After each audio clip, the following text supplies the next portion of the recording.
Seja bem-vindo ao Arquivo das Guerras, o seu santuário diário de crônicas, onde o aço dos campos de batalha encontra a imortalidade do espírito humano, resgatando das sombras do tempo os feitos que definiram o destino de nações e o valor de homens comuns.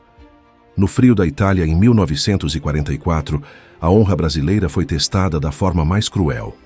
Imagine estar ferido, caído na lama e ouvir a risada de quem o despreza. Um oficial nazista acreditou que o soldado brasileiro era um alvo fraco, uma piada no meio da guerra. Mas ele não conhecia a fibra da cobra que fuma. Naquele dia, o escárnio se transformou em terror. Hoje, narramos o confronto onde o riso do inimigo foi silenciado para sempre, pela bravura de um homem que se recusou a cair. Prepare-se. Você nunca mais verá a história da FEB da mesma forma. O inverno na região dos Apeninos, na Itália, não era apenas uma estação do ano. Era um adversário físico, uma massa de gelo e lama que parecia conspirar contra cada movimento dos soldados brasileiros. Para os homens da Força Expedicionária Brasileira, a realidade do fronte era um contraste brutal com o calor vibrante das terras tropicais que haviam deixado para trás. O ar era espesso, carregado com o cheiro acre de pólvora queimada, e o odor metálico da artilharia que ecoava entre os vales como o rugido de um gigante faminto. A linha gótica, a complexa barreira defensiva alemã, era um labirinto de ninhos de metralhadoras e campos minados que transformavam cada metro, conquistado em uma epopeia de sangue e resiliência. Foi nesse cenário de desolação que a trajetória de um jovem pracinha mineiro, um homem simples cujas mãos conheciam mais o cabo da enxada do que a coronha de um fuzil Springfield, cruzou o caminho de um oficial da elite alemã, um homem treinado na doutrina da invencibilidade e do desprezo absoluto por aqueles que não se enquadravam em sua visão deturpada de mundo. O soldado brasileiro, a quem chamaremos aqui de seu nome de guerra, Francisco, estava em uma patrulha de reconhecimento nos arredores de uma vila de pedra que a guerra havia transformado em um esqueleto cinzento. A névoa, a famosa nébia italiana, subia dos vales como o hálito de um fantasma, ocultando os perigos que espreitavam em cada janela estilhaçada. Francisco e seus companheiros moviam-se com a cautela de quem sabe que a morte pode vir de um estalo seco de um rifle Mauser ou de uma explosão abafada pela neve. A missão era clara: identificar as posições de uma bateria de morteiros alemã que vinha castigando o batalhão brasileiro há dias. Mas a inteligência alemã era astuta, e o que parecia ser uma vila abandonada era, na verdade, uma armadilha meticulosamente preparada. O silêncio foi estilhaçado por uma rajada rítmica de uma metralhadora MG-42, o temido serrote de Hitler. Os disparos rasgaram o ar com uma velocidade que impedia qualquer reação imediata. Francisco sentiu o impacto antes mesmo de ouvir o som. Foi uma dor aguda, lancinante, que subiu pela sua perna direita como um choque elétrico.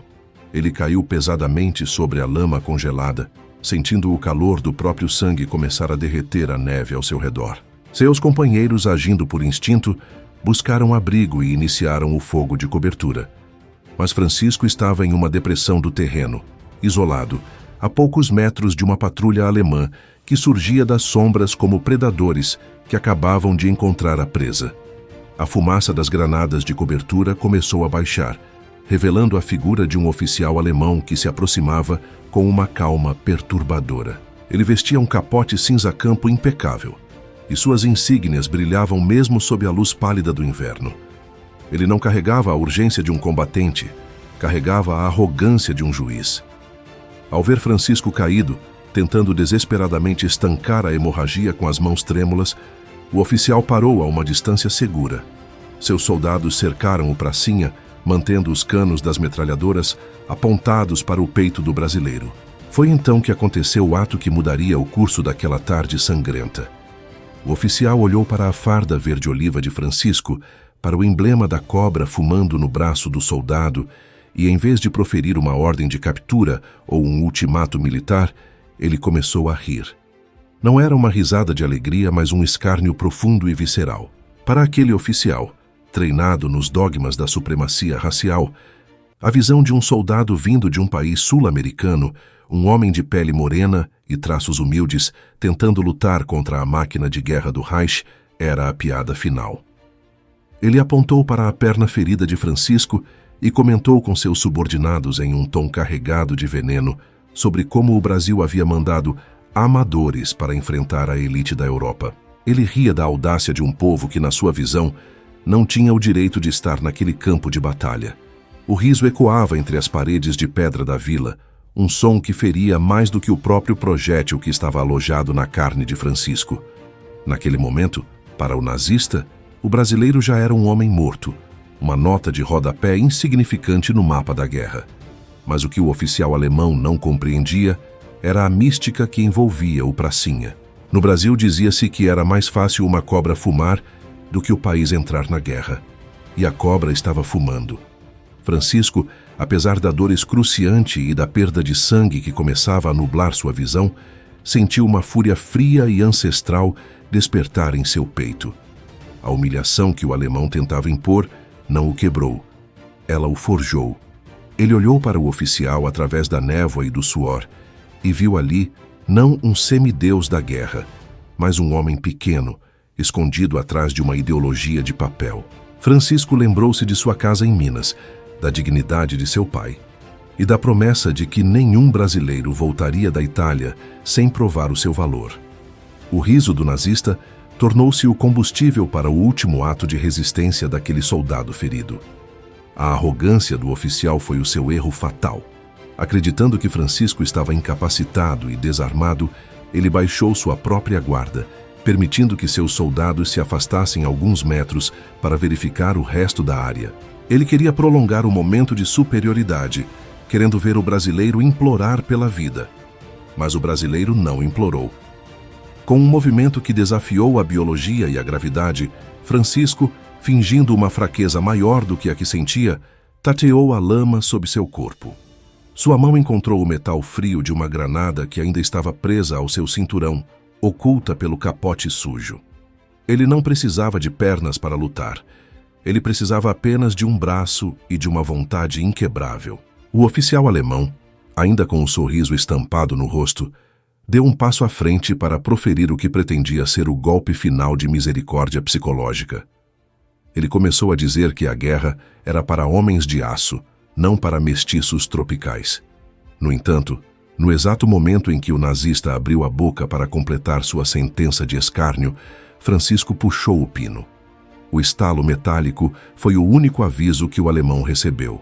O riso morreu instantaneamente na garganta do oficial. Seus olhos, antes cheios de deboche, dilataram-se em um terror puro e absoluto, ao perceber que o amador que ele tanto desprezara acabara de selar o destino de ambos. O tempo pareceu desacelerar, enquanto a pequena esfera de aço permanecia no centro do confronto. Francisco não desviou o olhar. Ele sustentou a visão do oficial alemão até o último milissegundo.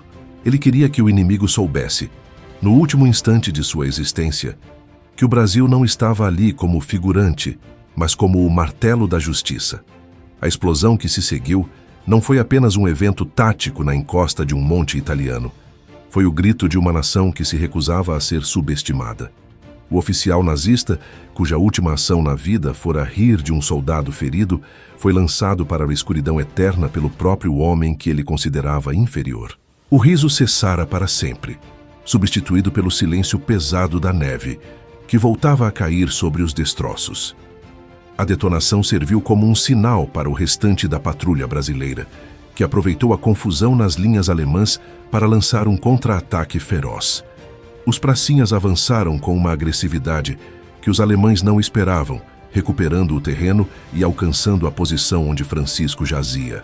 O cenário que encontraram era de uma destruição poética.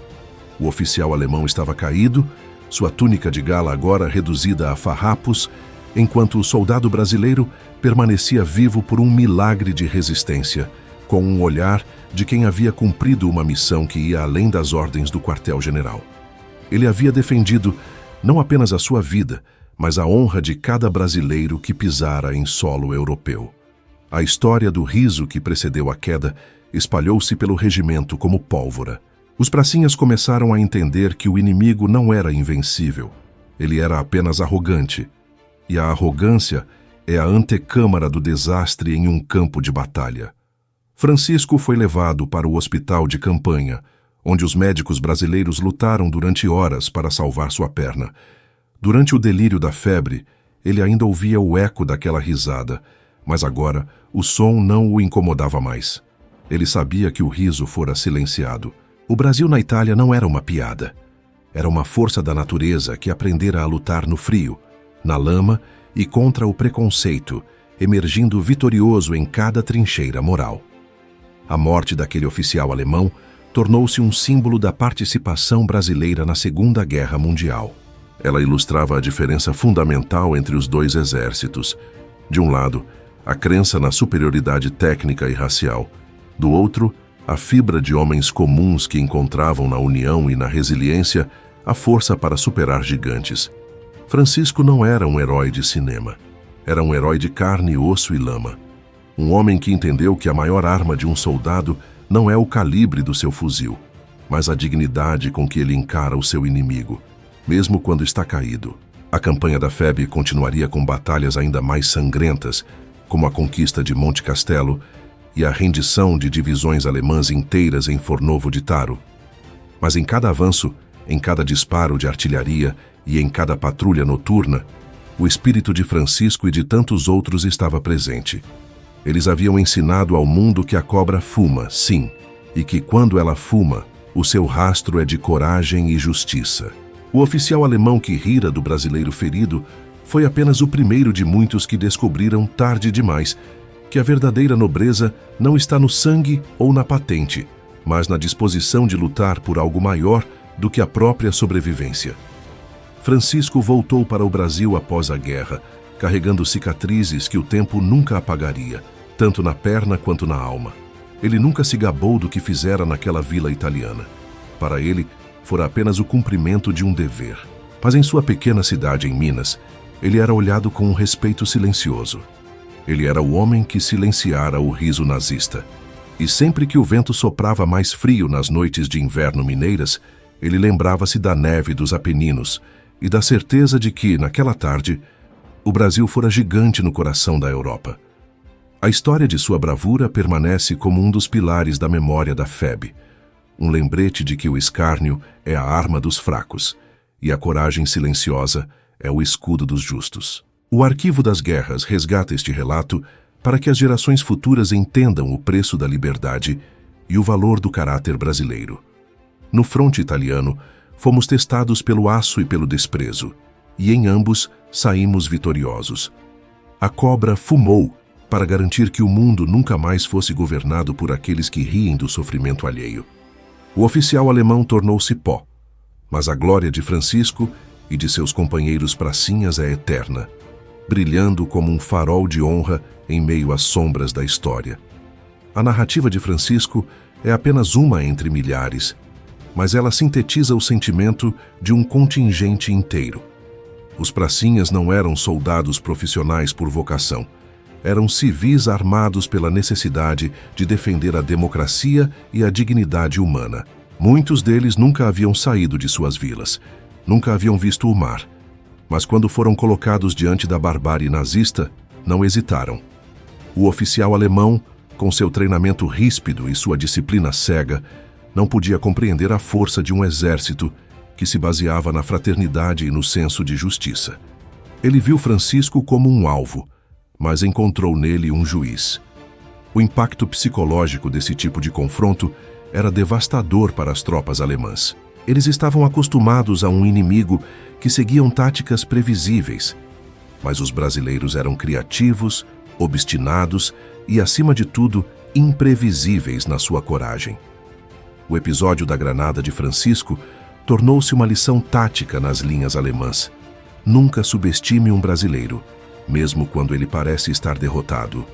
O riso nazista, que outrora era um símbolo de confiança, começou a desaparecer das trincheiras alemãs à medida que as notícias sobre a bravura dos pracinhas se espalhavam. Eles perceberam que estavam enfrentando homens que não tinham medo de morrer, contanto que pudessem levar consigo a tirania que assolava o mundo. A mística da cobra que fuma foi forjada no fogo desse tipo de encontro. Ela representava a superação do impossível. O Brasil na Itália foi a prova de que a vontade de um povo é mais forte do que qualquer infraestrutura militar. Francisco, com sua perna ferida e sua granada, era a própria personificação dessa mística. Ele não precisava de discursos grandiosos. Sua ação falou mais alto do que qualquer propaganda. Ele silenciou o riso do opressor com a explosão da liberdade. E esse eco ainda ressoa em cada registro histórico da nossa força expedicionária brasileira.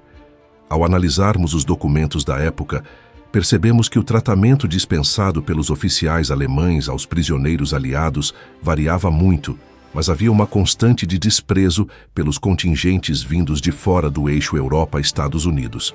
No entanto, os brasileiros forçaram uma mudança nessa percepção através do puro heroísmo. A história de Francisco é a prova de que o respeito não é dado, é conquistado no campo de batalha.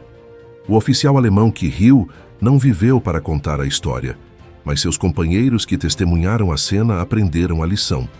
O soldado brasileiro tornou-se sinônimo de perigo extremo para os nazistas na Itália. Mas a jornada de Francisco estava longe de terminar com aquela explosão.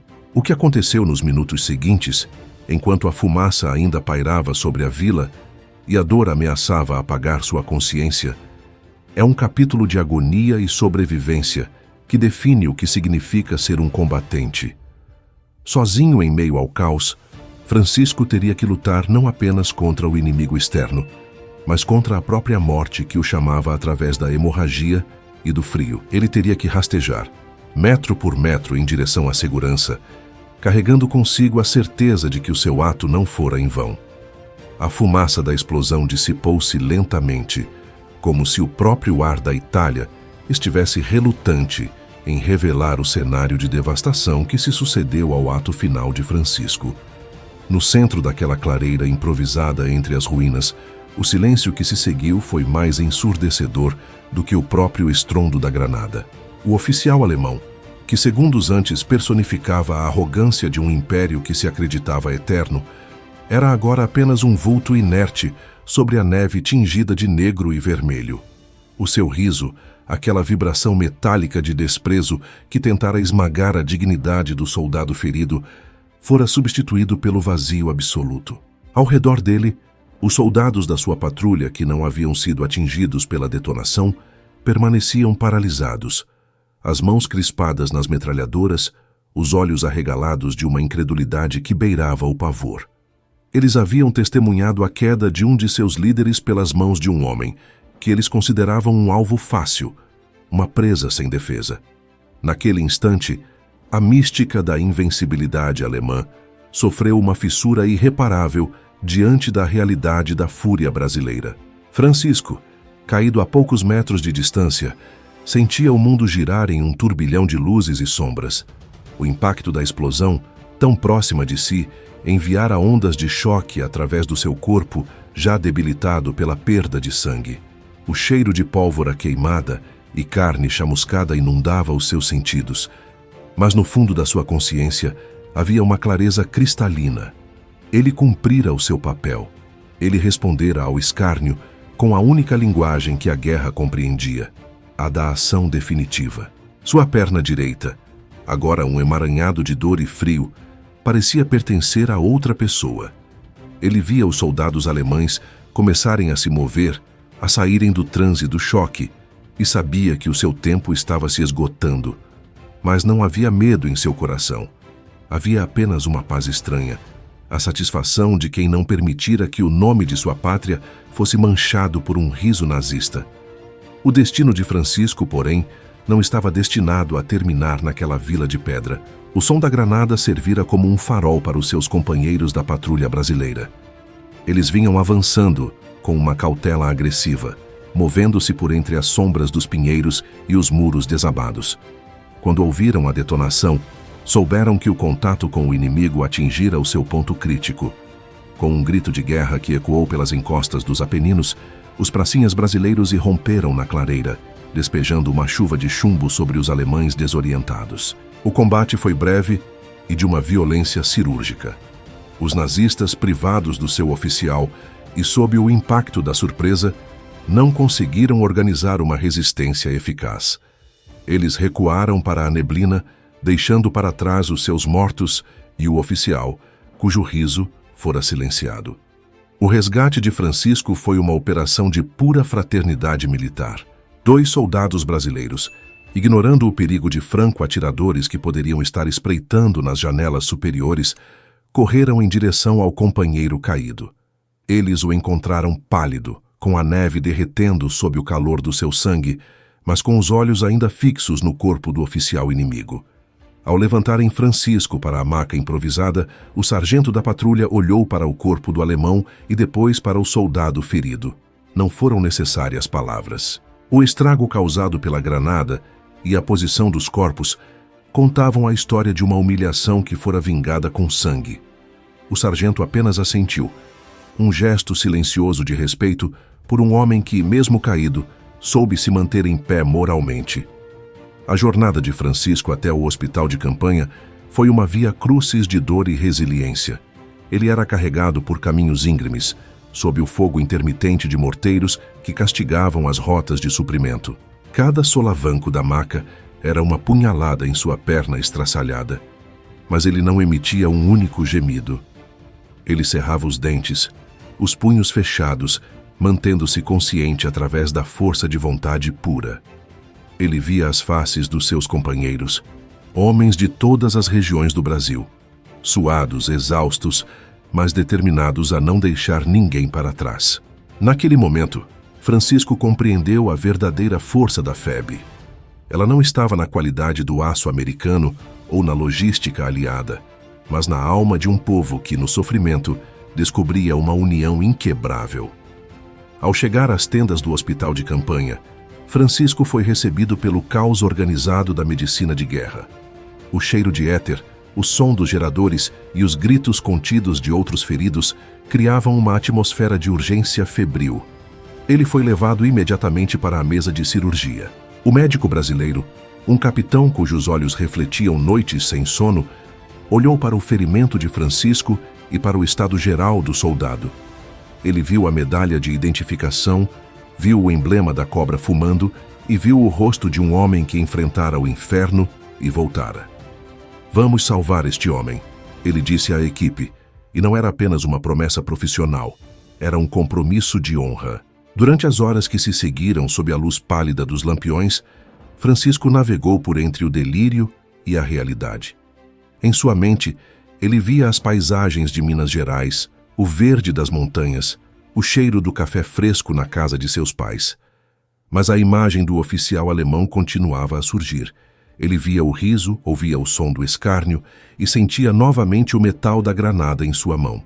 Na febre, ele sussurrava palavras que as enfermeiras mal conseguiam entender, mas o tom era de uma determinação inabalável. Ele estava travando a sua própria guerra interna, lutando para que a dor não o fizesse esquecer quem ele era. As enfermeiras da FEB, os anjos de branco que traziam o consolo maternal ao fronte, limpavam o seu suor e trocavam os curativos, sendo a ponte entre o horror da guerra e a esperança da cura. Enquanto Francisco recuperava-se lentamente, a história do seu confronto com o oficial alemão começou a ganhar vida própria nos acampamentos brasileiros. Ela tornou-se uma parábola de resistência. Os soldados contavam como o mineiro da granada silenciara a arrogância nazista.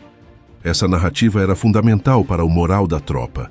Em uma guerra onde os brasileiros eram frequentemente vistos como novatos por outras forças aliadas e como inferiores pelo inimigo, a ação de Francisco era a prova material de que o caráter não se mede por manuais de instrução ou por propaganda política. O respeito que os pracinhas sentiam por si mesmos cresceu. Eles aprenderam que o inimigo podia ter as melhores máquinas, mas eles tinham o melhor espírito. A notícia do incidente acabou por chegar às linhas alemãs através de prisioneiros e relatos de sobreviventes da patrulha. O oficial morto era um homem de família influente e de carreira condecorada, e a sua morte de forma tão ignóbil, como diziam os relatórios alemães, diante de um soldado ferido, causou um impacto psicológico profundo.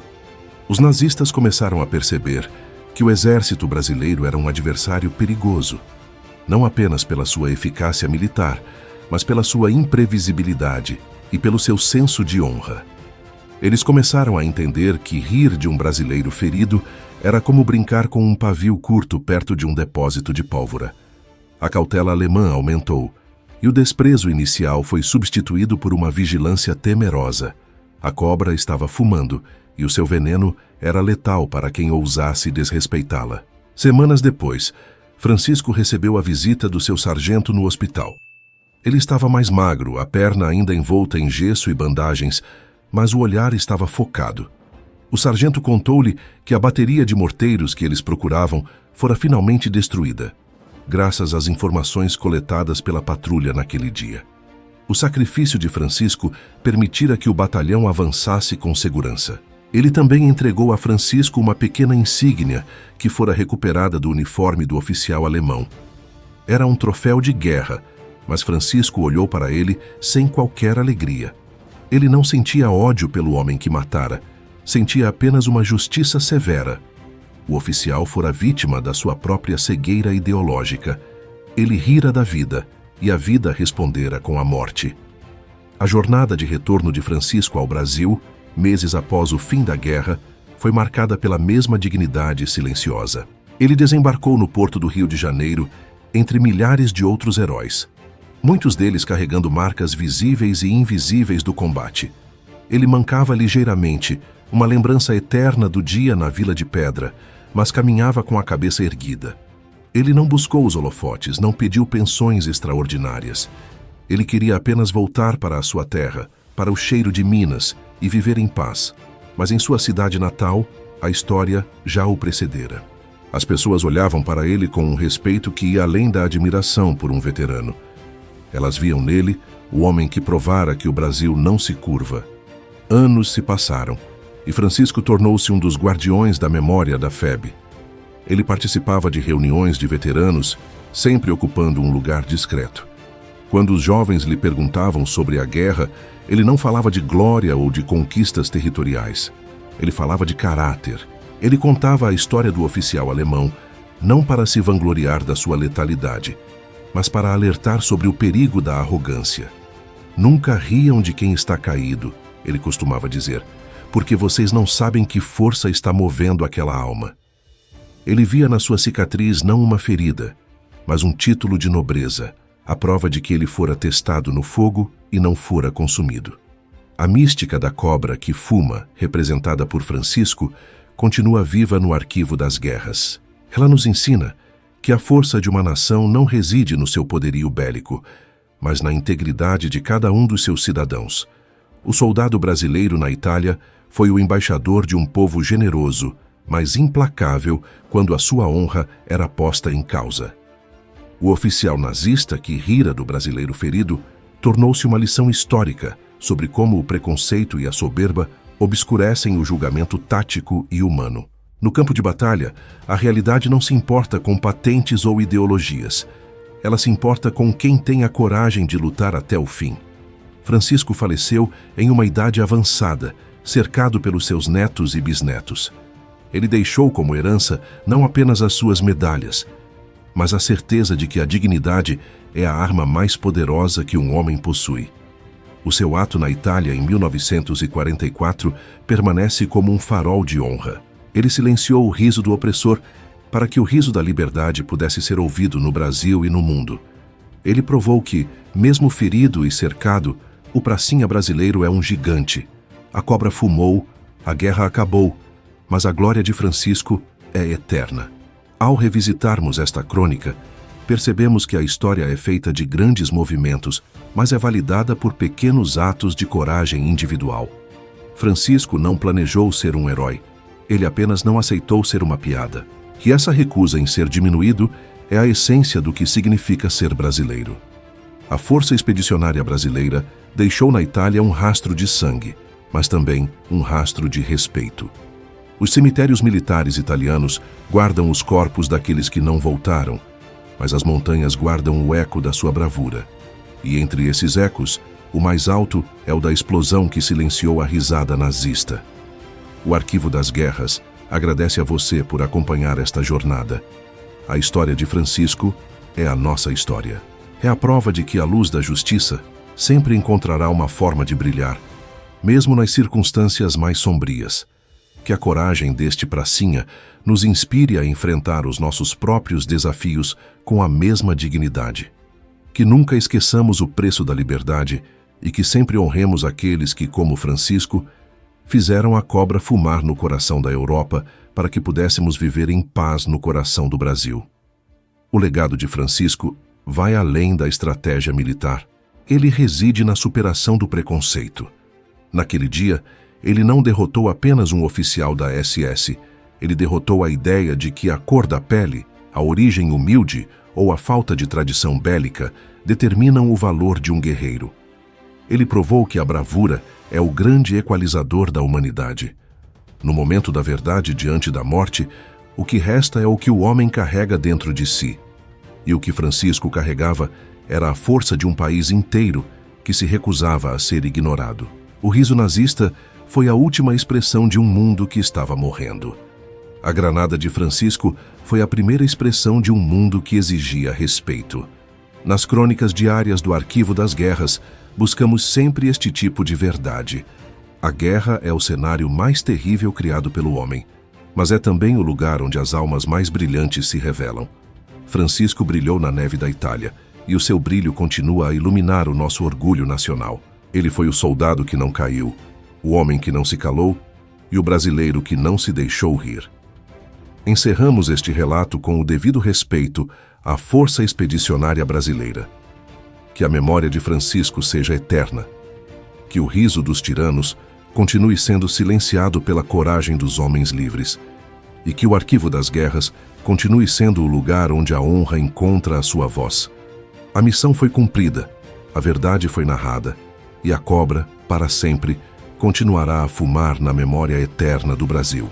A trajetória de cada pracinha é um fio na tapeçaria da nossa identidade nacional. Francisco ensinou-nos que a resiliência é a nossa característica mais forte. Ele enfrentou o frio extremo, a dor física e a humilhação psicológica, e emergiu de tudo isso não com ódio, mas com a satisfação do dever cumprido. Ele não buscou vingança gratuita, ele buscou justiça. E é essa busca que define o heroísmo brasileiro. Somos um povo de paz, mas não somos um povo de submissão. Francisco provou isso com uma granada e um olhar firme. A pequena cidade mineira de Francisco nunca mais foi a mesma após o seu regresso. Ele tornou-se a referência moral de gerações. Quando as crises assolavam o país, as pessoas olhavam para Francisco e lembravam-se de que se ele pudera enfrentar um oficial nazista ferido na neve, o Brasil poderia enfrentar qualquer desafio.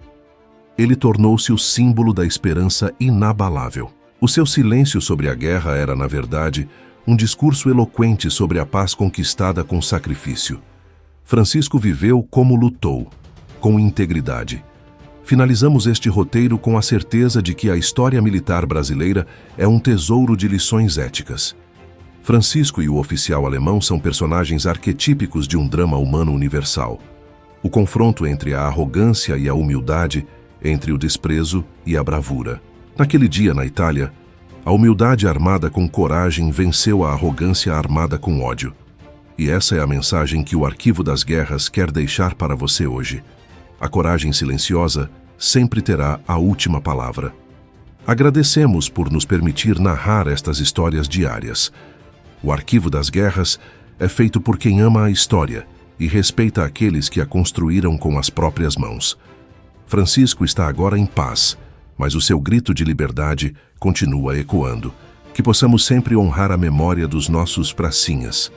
A cobra fumou, o mundo mudou, e o Brasil, graças a homens como Francisco, nunca mais será olhado com riso de desprezo. A vitória é nossa e a história é eterna. Este relato visceral encerra-se aqui, mas a reflexão deve continuar. O que você faria no lugar de Francisco? Como reagiria ao riso do seu opressor? A resposta está dentro de cada um de nós, na mesma fibra que compunha a alma daquele soldado mineiro. O Arquivo das Guerras orgulha-se de ser a voz dessas memórias.